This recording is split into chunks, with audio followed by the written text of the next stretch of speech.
આવતીકાલે police sub ઇન્સ્પેક્ટરની લેખિત પરીક્ષા શહેરના વિવિધ કેન્દ્રો ઉપર યોજાશે, જેને લઈને ટ્રાફિક પોલીસ દ્વારા વિશેષ આયોજન કરવામાં આવ્યું છે.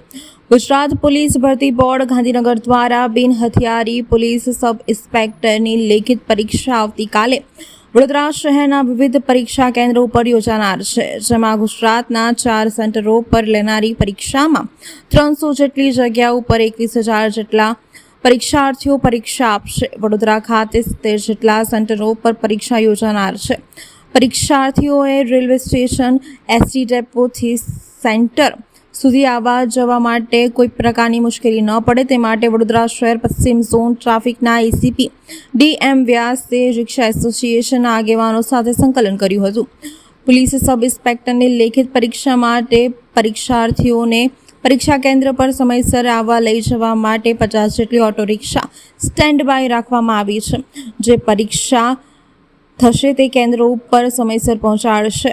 પોલીસ સબ ઇન્સ્પેક્ટરની લેખિત પરીક્ષા સંદર્ભે વડોદરા શહેર પશ્ચિમ ઝોન ટ્રાફિક એસીપી ડી.એમ. વ્યાસે વિસ્તૃત માહિતી આપી હતી.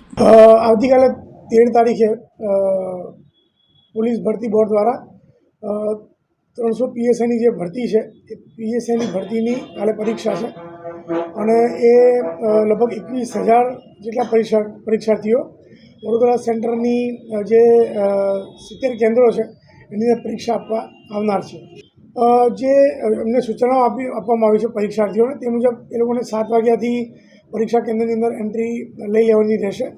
એવું ટ્રાફિક પોલીસ દ્વારા જે અહીંયા રેલવે સ્ટેશન અને એસટી બસ સ્ટેન્ડ પર પરીક્ષાર્થીઓ જે આવશે બહારગામથી, તો એ લોકો એમના પરીક્ષા કેન્દ્ર પર સમયસર પહોંચી જાય અને કદાચ મોડા પડે તો એમને એમના પરીક્ષા કેન્દ્ર પર પહોંચવા માટે અહીંયા જે રિક્ષા એસોસિએશનના આગેવાનો છે તેમની સાથે સંકલન કરી લગભગ 50 જેટલી રિક્ષાઓ નજીકમાં સ્ટેન્ડ 2માં રહે અને આવા પરીક્ષાર્થીઓ હોય એને સમયસર એમના પરીક્ષા કેન્દ્ર પર પહોંચાડે તેવી વ્યવસ્થા